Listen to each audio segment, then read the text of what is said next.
আমি নবী তোমাকে বলে গেলাম তুমি এখন মোবাইলে যা করবে এটা তোমার চোখের জিনা হবে।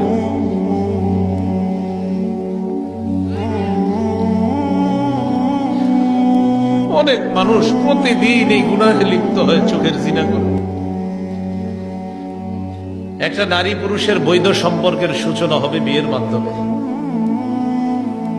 ইসলাম আমাকে আপনাকে শিক্ষা দেয় বিয়ের মাধ্যমে সম্পর্কের সূচনা করতে। ইবলিস শিক্ষা দেয় আগে 5-6 বছর চেনো জানো, তারপর মন চাইলে বিয়ে করো, তার মন না চাইলে ছেড়ে দাও। এটা ইবলিসের শিক্ষা। সহিহ বুখারীর বর্ণনা 5063 নম্বর হাদিস।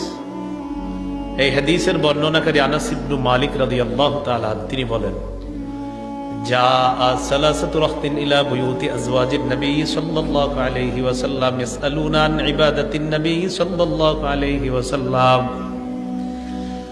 তিন ব্যক্তি আল্লাহ রাসূল সাল্লাল্লাহু আলাইহি সাল্লামের বিবিদের ঘরের সামনে আসছেন নবীজির ঘরের ইবাদতের ব্যাপারে জানার জন্য। তো প্রশ্ন করছে নবীজি ঘরে কি করে। ফালাম্মা উখবিরু কান্নাহুম তাকাল্লুহা, যখন তাদেরকে জানানো হলো নবীজির ঘরের ইবাদতের ব্যাপারে, বিভিন্ন বর্ণনা দ্বারা, সহিহ বুখারীর বর্ণনা সহ অনেক বর্ণনা দ্বারা জানা যায় নবীজি নিজের জুতা মুবারক, জামা মুবারক নিজেই সেলাই করতেন, ঘরের কাজে সহযোগিতা করতেন, বিবিদের কাজে সহযোগিতা করতেন। তো যখন জানানো হলো নবীজি ঘরে এই করে, কান্নাহুম তাকাল্লুহা, ওই তিনজনের কাছে নবীজির ঘরের ইবাদত কম মনে হলো, তারা নবীর ঘরের ইবাদতটা কম মনে করলো, আর একটু কমিয়ে দেন আওয়াজটা।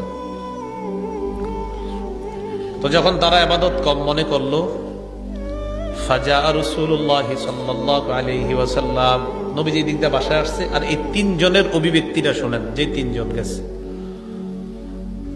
فقالوا أين نحن من النبي صلى الله عليه وسلم وقد غفر الله له ما تقدم من ذنبه وما تأخر। তাদের তিনজনের বক্তব্য, কোথায় আমরা, কোথায় আল্লাহ নবী। আল্লাহ নবীর এত ইবাদত করা দরকার নাই, আল্লাহ নবীর আগে কোনো গুনাহ নাই, পরে কোনো গুনাহ নাই, যদি থাকতো আল্লাহ অগ্রিম সব মাফ করে দিছে। গুনাহ কিন্তু নাই, কিন্তু আল্লাহ এমনি ঘোষণা করছেন আগে পরে সব মাফ। তো একজন কয়,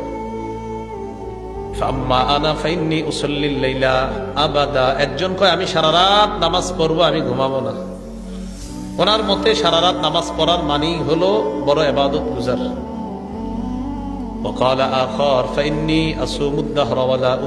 আরেকজন কয় আমি সারা জীবন রোজা রাখবো, কখনো রোজা ছাড়বো না। ফরজ রোজা তো রাখবেই, নফল রোজাও ছাড়বে না। وقال آخر أعتزل النساء فلا أتزوج أبدا। আরেকজন কয় আমি নারীদের থেকে দূরে থাকবো, কখনো বিয়ে করব না, কখনো বিয়ে করব না।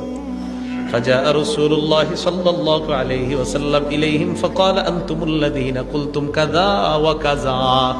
তাদের কাছে নবীজি আসলেন, আসার পর বললেন তোমরাই কি তারা যারা এটা বললা ওটা বললা, এমন এমন বলছো। শোনো নবীজি ভূমিকাটা কি নিতেছে দেখেন, শোনো তোমরা, আমা ওয়াল্লাহি ইন্নী লাআখশাকুম লিল্লাহ ওয়া আতকাকুম লা, আল্লাহর কসম এই পৃথিবীতে মানুষের মাঝে সবচাইতে আল্লাহকে আমি বেশি ভয় করি।